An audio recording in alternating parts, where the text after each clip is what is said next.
Students, welcome back to my YouTube channel biology classes. तो जैसा कि हम स्टडी कर रहे थे इवोल्यूशन चैप्टर, ठीक है, क्लास 12 बायोलॉजी का चैप्टर इवोल्यूशन स्टडी कर रहे थे हम, जिसमें हम ओरिजिन ऑफ लाइफ के बारे में स्टडी कर रहे थे। ठीक है, ओरिजिन ऑफ लाइफ में हमें पढ़ना था कि एंशिएंट तो हमने पढ़ लिया था, एंशिएंट और ओल्ड कॉन्सेप्ट हमने पढ़ लिया था, स्टडी कर लिया था। अब हमें मॉडर्न कॉन्सेप्ट पढ़ना था। ठीक है, मॉडर्न तरीके से कैसे ओरिजिन ऑफ लाइफ हुई, जिसमें कि फर्स्ट पार्ट जो था वो भी हम लोगों ने स्टडी कर लिया था। ठीक है, फर्स्ट पार्ट क्या था, एटॉमिक फेज था, तो एटॉमिक फेज हम लोगों ने स्टडी कर लिया था। हमें स्टडी करना है origin of molecule and simple inorganic compound. Okay, so let's start studying about origin of molecule and simple inorganic compound. ठीक है, और अगर अब तक आप हमारे चैनल को सब्सक्राइब नहीं किया है, चैनल को सब्सक्राइब करिए, वीडियो को लाइक करिए, बेल आइकन प्रेस करिए। आपको सब्सक्राइब नहीं करना है चैनल को, ठीक है, इसलिए आप सब्सक्राइब करिए। सबसे पहले आप सब्सक्राइब करिए, क्योंकि आप चैनल को सब्सक्राइब नहीं करते हैं, वीडियो को फुल देखते भी नहीं हैं, तो आप पूरा वीडियो देखिए, तभी आपका कॉन्सेप्ट क्लियर होगा। अदरवाइज कॉन्सेप्ट क्लियर नहीं है, बहुत ही इजी वे में मैं आप लोगों को समझाती हूं चैप्टर्स। ठीक है, तो चलिए अब स्टार्ट करते हैं origin of molecule and simple inorganic compound के बारे में स्टडी करना। ओके, देखिए, after many millions years ago, after many billions years ago, कई बिलियन साल पहले, आफ्टर then the element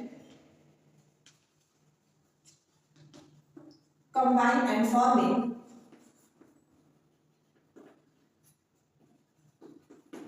कई बिलियन साल पहले, ये एलिमेंट के कंबाइन होने के बाद, मॉलिक्यूल की फॉर्मेशन होने के बाद इनऑर्गेनिक कंपाउंड, ठीक है, forming molecule and inorganic molecule और इनऑर्गेनिक कंपाउंड के फॉर्म होने के बाद, ठीक है, इस टाइम पे इस चीज को पाया गया, found at,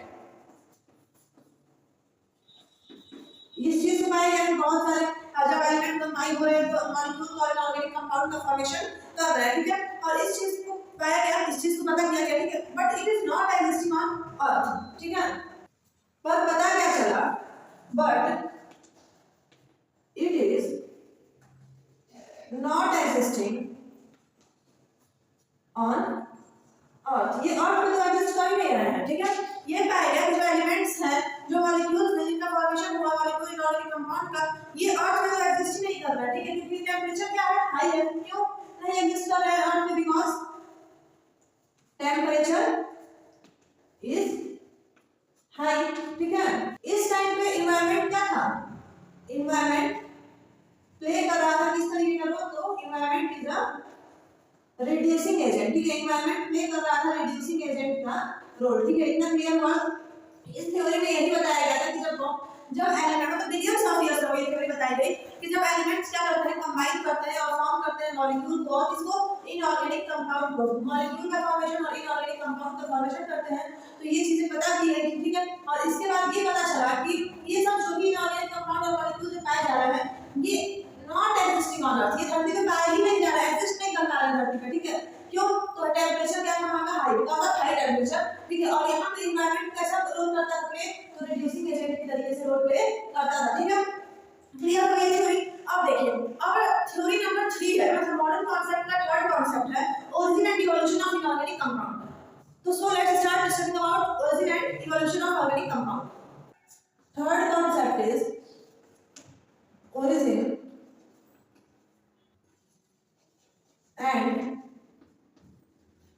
evolution of organic compound. देखिए, इस थ्योरी में, इस कॉन्सेप्ट में एक बहुत ही इंपॉर्टेंट एक्सपेरिमेंट आया था। ठीक है, जिसे हम कहते हैं स्टैनले मिलर का कॉन्सेप्ट, उसे भी हमें इसी कॉन्सेप्ट पे स्टडी करना है। ठीक है, एग्जाम में अक्सर पूछ लेता है, स्टैनले मिलर का एक्सपेरिमेंट जो है वो एग्जाम में अक्सर पूछता है with the help of diagram. ठीक है, चलिए सबसे पहले समझते हैं origin and evolution of organic concept में क्या बताया गया। ठीक है, देखिए, at this time tides were ruptured and nitrogen. देखिए, इस टाइम पे क्या हुआ कि जो टाइड्स होते हैं वो क्या हो गए, रप्चर कर गए, ruptured, and nitrogen and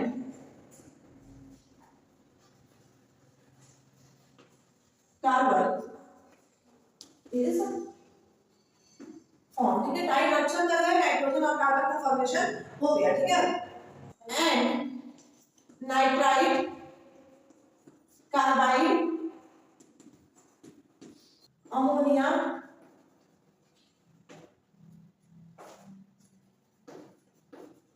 methane hydrogen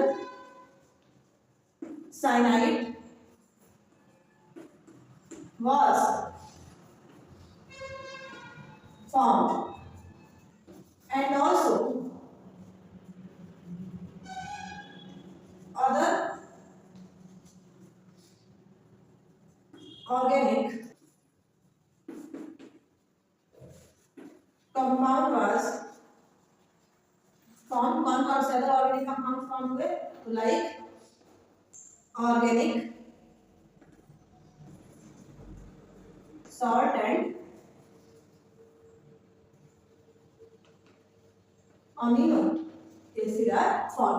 okay, देखिए इस कॉन्सेप्ट में क्या बताया गया, समझ में आया कि tight structure nitrogen carbon dioxide is form and nitrite carbide ammonia methane hydrogen cyanide are also form and then also other organic compound was formed like organic salt and amino acids. So now we have to discuss about most important experiment and most important concept of this chapter is Stanley-Miller concept.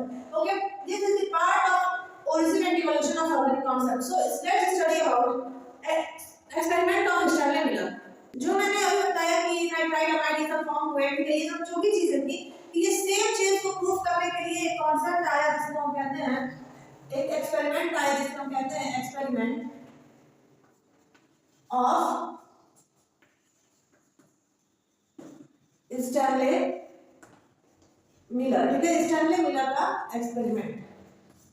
देखिए इसमें क्या क्या बताया गया, इस concept को किसने prove किया, ठीक है, तो स्टैनले मिलर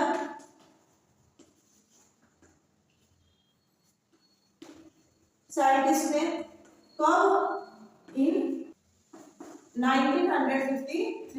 किसके अंडर में, तो अंडर कैरी बाई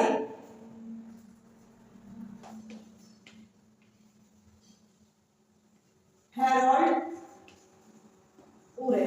हैरोल्ड उरे के अंडर में स्टैनले मिलर ने, ठीक है, क्या किया, 1953 में कॉन्सेप्ट दिया, एक्सपेरिमेंट किया, स्टैनले मिलर का एक्सपेरिमेंट किया। स्टैनले मिलर ने क्या क्या लिया, तो take 5 litre cyclotron instrument, 5 litre का 5 लीटर का साइक्लोट्रॉन इंस्ट्रूमेंट इन्होंने लिया, ठीक है, 2 इलेक्ट्रॉन रॉड भी लिया, 2 इलेक्ट्रॉन रॉड लिया, या फिर हम कह सकते हैं इन्होंने 2 इलेक्ट्रोड लिया, ठीक है, जो किससे कंसिस्ट था, तो कंसिस्ट ऑफ टंगस्टन, टंगस्टन से कंसिस्ट था और कनेक्टेड था, connected with half litre of U shape tube, ठीक है। इसके आगे का चलिए हम समझते हैं, ठीक है। देखिए स्टैनले मिलर का एक्सपेरिमेंट 1953 में ये एक्सपेरिमेंट आया, अंडर कैरी और किसके अंडर में, तो हैरोल्ड यूरे साइंटिस्ट के अंडर में, ठीक है। स्टैनले मिलर ने 5 लीटर साइक्लोट्रॉन इंस्ट्रूमेंट दिया, ठीक है, 2 इलेक्ट्रोड और जिसे 2 इलेक्ट्रोड भी कह सकते हैं दिया, जो कंसिस्ट थी टंगस्टन से, ठीक है, और इन दोनों इलेक्ट्रोड को कनेक्ट किया एक दूसरे से half litre of U shape tube से, ठीक है। इसके आगे की प्रोसेस चलिए समझते हैं। Half litre U shape tube जो लिया उसको मैंने कनेक्ट किया हीट सोर्स से, ठीक है, कनेक्ट विद हीट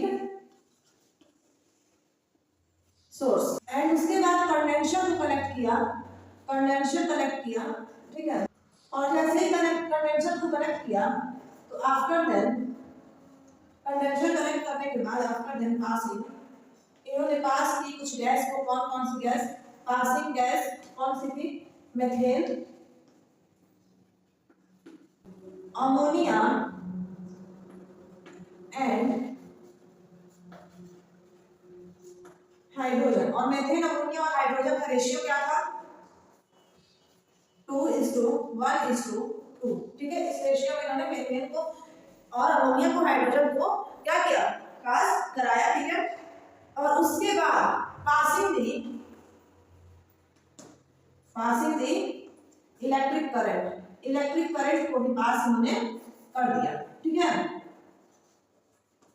कितने टाइम के लिए? तो फॉर 7 डेज, 7 दिनों के लिए मीथेन, अमोनिया और हाइड्रोजन के साथ इलेक्ट्रिक करंट को पास कर दिया, ठीक है। This type of instrument is known as spark discharge apparatus। इस टाइप के इंस्ट्रूमेंट को हम क्या कहते हैं? स्पार्क डिस्चार्ज apparatus, ठीक है। इतना समझ में आया कि जो half litre of U shape जो इन्होंने ट्यूब लिया था उसको कनेक्ट किया हीट सोर्स से और कंडेंसर से, उसके बाद इसमें मीथेन, अमोनिया और हाइड्रोजन को पास किया 2:1 के रेशियो में और इलेक्ट्रिक करंट को उसमें फ्लो करा दिया कितने 7 डेज के लिए। इस इंस्ट्रूमेंट को हम कहते हैं स्पार्क डिस्चार्ज apparatus, ठीक है। इसके बाद क्या हुआ चलिए समझते हैं। आफ्टर देन, जितना मैंने पढ़ा है उसके बाद का मैं यहाँ नोट कर रही हूँ, ठीक है। After then Miller observe that, Miller ने ये देखा, ऑब्जर्व किया हुआ मिलर के द्वारा, slider red colour solution presenting half litre container, after then analyzed it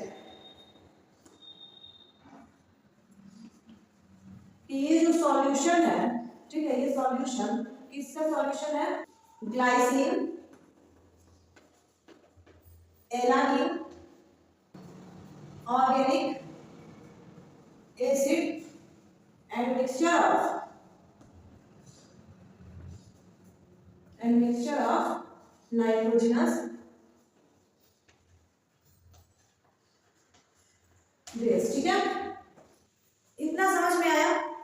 ये था स्टैनले मिलर का एक्सपेरिमेंट।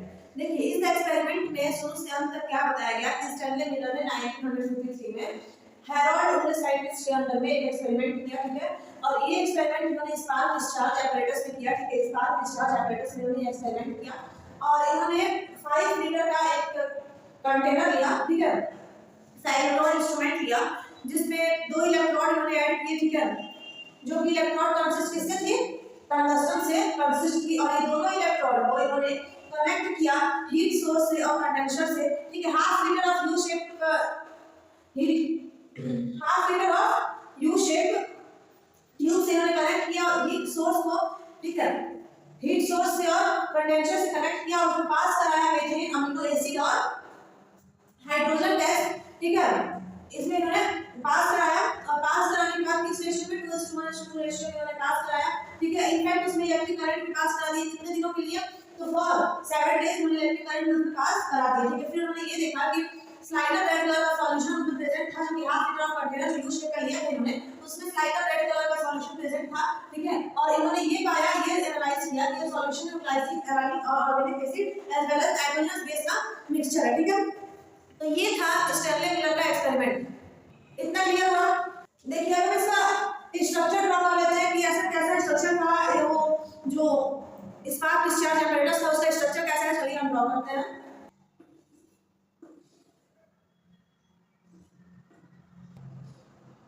मेरे साथ साथ आप लोग इसे ड्रॉ करते रहिए, ठीक है ना। जैसा कि मैंने बताया कि एग्जाम पॉइंट ऑफ व्यू से बहुत ही इंपॉर्टेंट है स्टैनले मिलर का एक्सपेरिमेंट।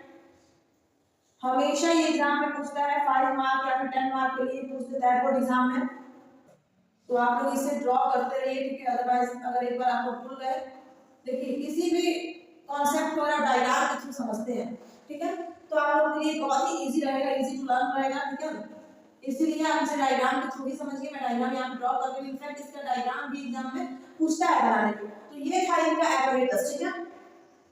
यहाँ पे एक और हाफ लीटर का हमें ऐड करना है, ये रहा हाफ लीटर का एक और ट्यूब, ठीक है। ये था इनका apparatus किसका? स्टैनले मिलर का। इन्होंने यहाँ पे देखिए टंगस्टन की इलेक्ट्रोड लिया, यहाँ मीथेन गैस, अमोनिया और हाइड्रोजन को लिया इन्होंने, ठीक है। यहाँ हीट सोर्स था ये, ठीक है, हीट सोर्स था, इसको पूरे बार फिल कर लीजिए,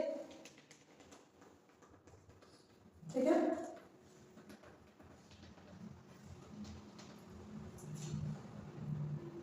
ये देखिए, ये यहाँ पे जो ये ट्यूब है, ये जो ट्यूब है यू शेप की, ठीक है, यही है half litre of U shape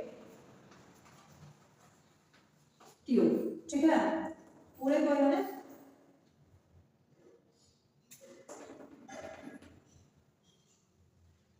fill हो गया, ठीक है। ये है आपका कंडेंसर, यहाँ पे कंडेंसर है, ठीक है। ये क्या है, इलेक्ट्रोड ऑफ टंगस्टन, और ये है 5 लीटर व्हाट साइक्लोट्रॉन, ठीक है, समझ में आ गया।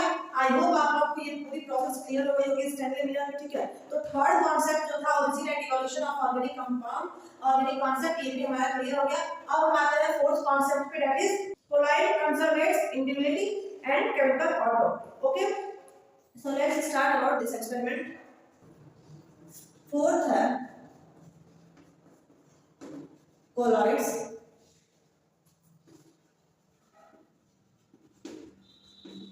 conservates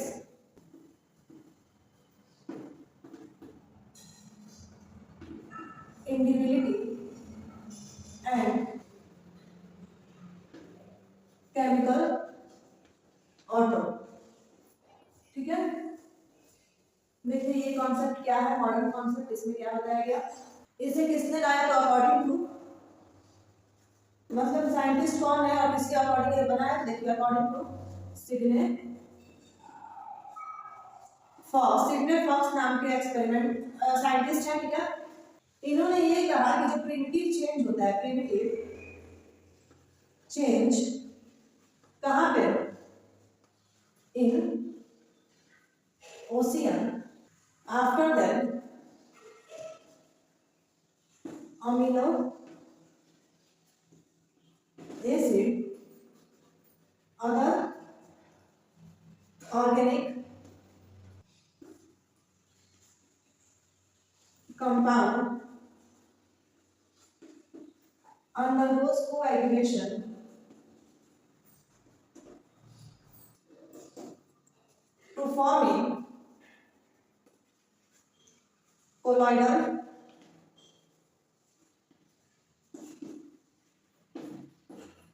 particle, aggregate to forming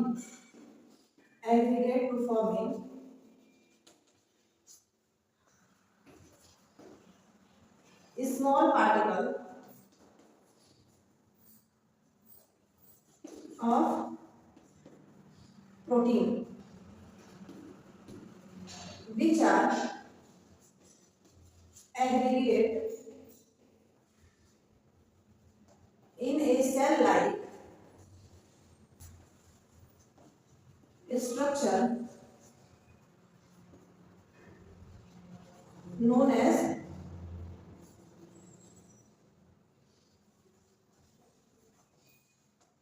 conservates।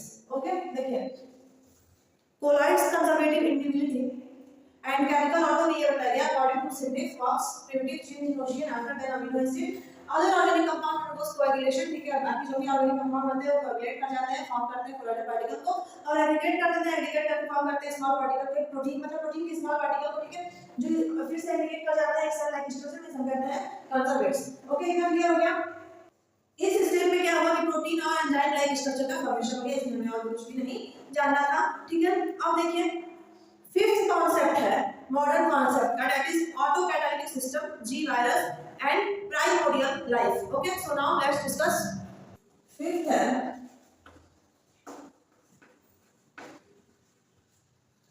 Auto catalytic system, ji virus and primordial life, ठीक है। ऑटोमेटिक सिस्टम, जी वायरस और प्रीमोर्डियल लाइफ, इसमें क्या बताया गया इस कॉन्सेप्ट में, देखिए in this step coacervates modified, ठीक है। इस स्टेप में क्या होता है कि जो कंजर्वेट्स होते हैं ना, कंजर्वेट्स ये मॉडिफाई कर जाते हैं और फॉर्म करते हैं एंड फॉर्मिंग न्यूक्लियो प्रोटीन, ठीक है। कंजर्वेट्स क्या कर जाते हैं, मॉडिफाई कर जाते हैं और न्यूक्लियर प्रोटीन का फॉर्मेशन कर देते हैं। इसका मींस क्या है कि origin of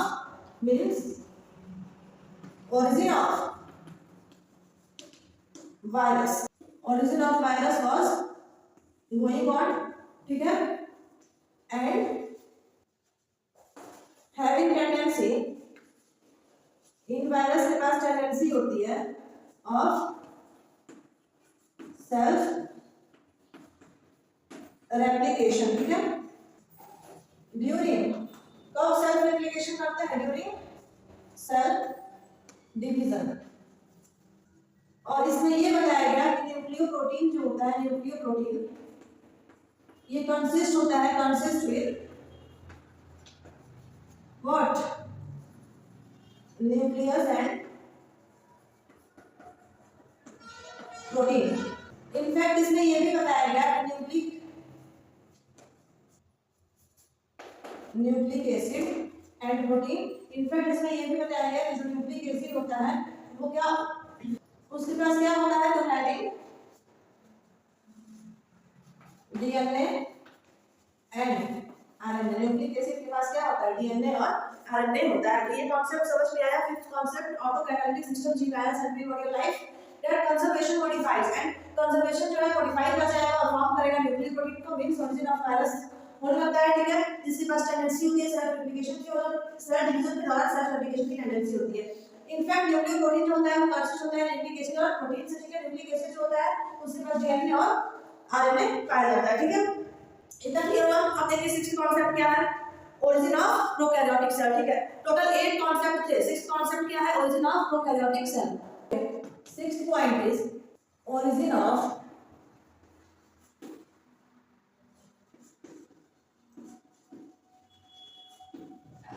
prokaryotic cell. This is the sixth concept of modern concept, origin of prokaryotic cell, ठीक है। इसमें क्या बताया गया इस कॉन्सेप्ट में, देखिए 3.6 million years ago, after 3.6 million years ago, 3.6 million years साल, 3.6 मिलियन साल पहले, ठीक है, जो न्यूक्लियोप्रोटीन होता है मॉडिफिकेशन कर जाता था। Nucleoprotein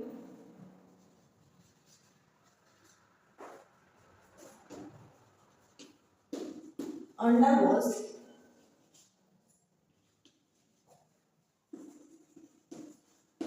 modification to forming prokaryotic cell, ठीक है। ये मॉडिफिकेशन करा जाता था किस चीज को फॉर्म करने के लिए, तो प्रोकैरियोटिक सेल को फॉर्म करने के लिए, ठीक है। कौन कौन से प्रोकैरियोटिक सेल, तो like bacteria and other organisms, ठीक है। क्लियर हुआ ये कॉन्सेप्ट। देखिए 3.6 मिलियन साल पहले जो न्यूक्लियोप्रोटीन हुआ करता था वो अंडर उसका मतलब वो मॉडिफिकेशन कर जाता था, फॉर्म कर जाता था प्रोकैरियोटिक सेल को, ठीक है। प्रोकैरियोटिक सेल जैसे कि बैक्टीरिया और बाकी अदर ऑर्गेनिज्म, ठीक है। तो अब देखिए सेवेंथ कॉन्सेप्ट है, that is origin of autotrophic and heterotrophic hypothesis. Seventh है origin of autotropism and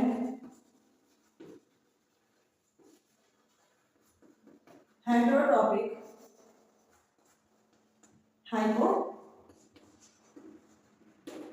hypothesis, ठीक है। origin of autotropism and heterotropic hypothesis, ठीक है। इस कॉन्सेप्ट में क्या बताया गया, इसके बाद एक लास्ट कॉन्सेप्ट और भी है, ओरिजिन ऑफ यूकैरियोट। उसके बाद हमारा ओरिजिन ऑफ लाइफ का जो कॉन्सेप्ट है पूरा टॉपिक ही फिनिश हो जाएगा, ठीक है। देखिए origin of autotrophic and heterotrophic hypothesis क्या है, इसमें according to this hypothesis the following changes was occur in primitive ocean, ठीक है। इसमें फॉर्मिंग प्लांट लाइक स्ट्रक्चर जो चेंजेस हुए उसमें क्या हुआ, फॉर्मिंग प्लांट लाइक स्ट्रक्चर, ठीक है। प्लांट लाइक स्ट्रक्चर का फॉर्मेशन हुआ which synthesize their own food on which we depend। यानी कि इसमें ये बताया गया कि such organism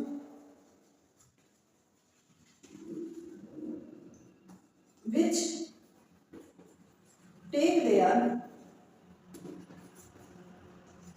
food from other organism is known as heterotrophic organism. ठीक है, और प्लांट्स को हम लोग क्या कह रहे थे, तो ये थे ऑटोट्रॉपिक। यानी कि पूरा कंक्लूजन क्या निकला कि इसमें बताया गया है कि इवोल्यूशन किसमें, मतलब ऑटोट्रॉपिक के ही ऊपर कौन रहते हैं, ऑटोट्रॉपिक के ही ऊपर डिपेंड रहते हैं। ठीक है, कौन, हेटेरोट्रॉपिक। ठीक है, हेटेरोट्रॉपिक किसके ऊपर डिपेंड रहते हैं, ऑटोट्रॉपिक के ऊपर डिपेंड रहते हैं। सेवंथ कॉन्सेप्ट भी क्लियर हो गया, समझ में आ गया। अब देखिए लास्ट कॉन्सेप्ट है origin of eukaryote. Eighth concept है ओरिजिन ऑफ यूकैरियोटिक सेल या फिर ओरिजिन ऑफ यूकैरियोट्स। ठीक है, देखिए इस कॉन्सेप्ट में क्या बताया गया, इन this step first evolution of kingdom protista. Evolution किसका हुआ, किंगडम प्रोटिस्टा का। ठीक है, किंगडम प्रोटिस्टा का इवोल्यूशन हुआ, जिसमें कौन से ऑर्गेनिज्म थे, which having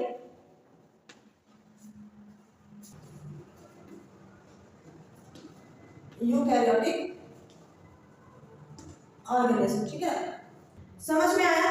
तो ये कुछ 8 कॉन्सेप्ट थे जो कि मॉडर्न कॉन्सेप्ट थे। ठीक है, किसके, ओरिजिन ऑफ लाइफ के। ठीक है, तो ओरिजिन ऑफ लाइफ का चैप्टर क्लियर हो गया। अब हमें पढ़ना है 5th पॉइंट। देखिए टोटल 4 पॉइंट थे, तो टोटल 5 पॉइंट थे, तो 4th point origin of life का, 5th पॉइंट ऑर्गेनिक इवोल्यूशन और बायोलॉजिकल इवोल्यूशन है। तो ये हम कॉन्सेप्ट क्लियर कर लेते हैं। ठीक है, सो let's start.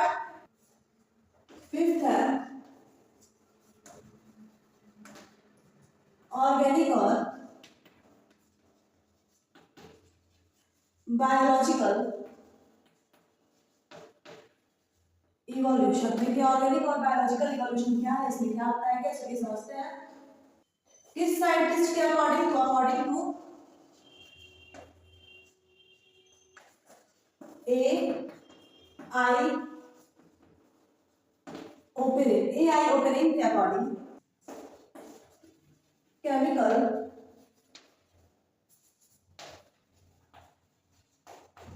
evolution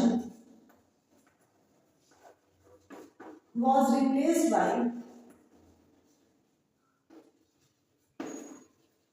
organic or biological evolution. AI Oparin के अकॉर्डिंग केमिकल इवोल्यूशन होता है, उसे रिप्लेस कर दिया गया किसके द्वारा, ऑर्गेनिक और बायोलॉजिकल इवोल्यूशन के द्वारा। ठीक है, and the term organic evolution was given by, देखिए ऑर्गेनिक इवोल्यूशन का जो टर्म है वो किसने दिया, तो चार्ल्स डार्विन ने। चार्ल्स डार्विन ने ये कहा कि origin of complex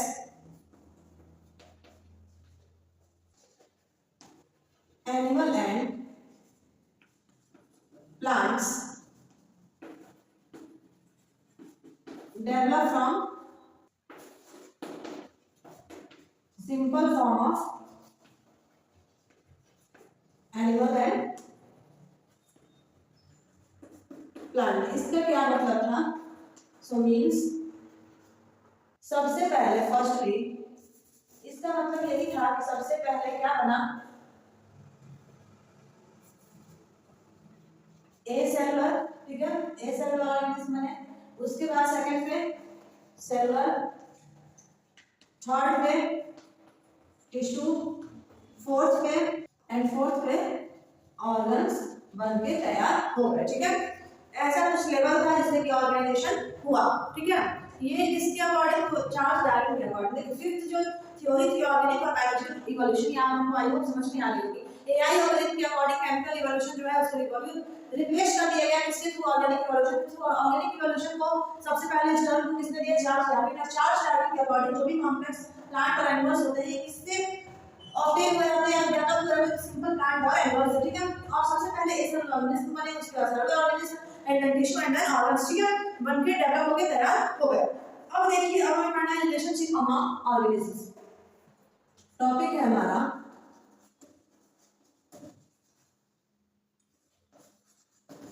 relationship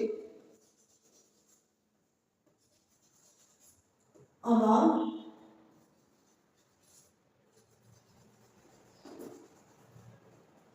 organisms, ठीक है। रिलेशनशिप किसमें? ऑर्गेनिजम्स में, ठीक है। सभी लिविंग जो होते हैं वो लिविंग प्रोटोप्लास्ट से कंसिस्ट होते हैं, ठीक है। ये फर्स्ट पॉइंट है, all living being consist of living protoplasm, ठीक है। सेकंड कॉन्सेप्ट क्या है? सभी ऑर्गेनिज्म क्या करते हैं? डेराइव करते हैं एनर्जी को कहां से? तो फ्रॉम इन्वायरमेंट, इन्वायरमेंट से एनर्जी को डेराइव करते हैं। सभी लिविंग ये चाहते हैं कि उनका जो इंटरनल इन्वायरमेंट है, इंटरनल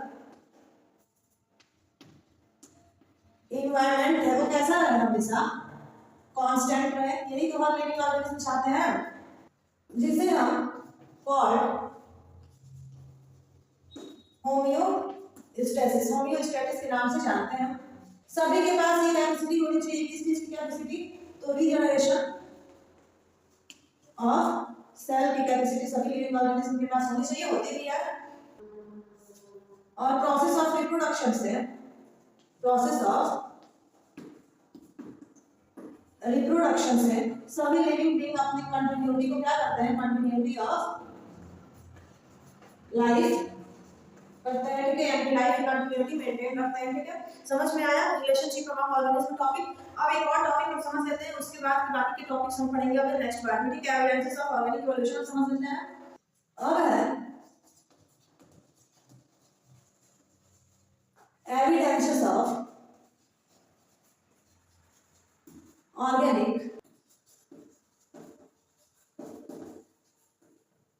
इवोल्यूशन। ऑर्गेनिक इवोल्यूशन के क्या एविडेंस है? देखिए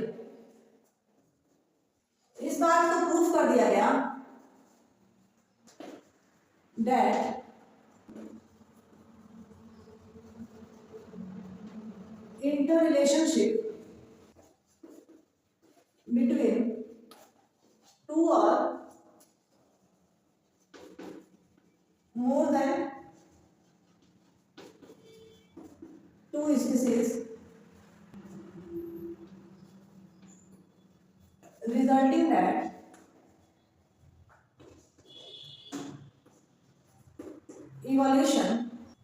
evolution of new species relate to pre-existing species, ठीक है। देखिए एविडेंस क्या है ऑर्गेनिक इवोल्यूशन के? तो एविडेंस में देखिए प्रूफ, इस बात को प्रूफ किया गया कि जो भी इंटर रिलेशनशिप है दो या दो से अधिक स्पीशीज में, वो रिजल्ट है किसका? इवोल्यूशन ऑफ न्यू स्पीशीज का, ठीक है, जो कि रिलेट करता है प्री एग्जिस्टिंग स्पीशीज से ही, ठीक है। अब देखिए अब हमें स्टडी करना है होमोलॉगस और एनालॉगस ऑर्गन के बारे में। सबसे पहले हम स्टडी कर लेते हैं ना होमोलॉगस ऑर्गन, ठीक है। इसके बाद हम स्टडी करेंगे एनालॉगस ऑर्गन। देखिए होमोलॉगस ऑर्गन क्या होते हैं और एनालॉगस ऑर्गन क्या होते हैं, ये हमें स्टडी करना है, ठीक है। तो हम स्टडी करेंगे इसे अपने नेक्स्ट पार्ट में। तो इस पार्ट में सिर्फ इतना ही। अब कोई भी डाउट है तो आप कमेंट सेक्शन में मेंशन कर दीजिए, ठीक है। आपका डाउट क्लियर किया जाएगा। चैनल को लाइक करिए, सब्सक्राइब करिए, शेयर करिए जितना आप हमसे पॉसिबल होता है, ठीक है।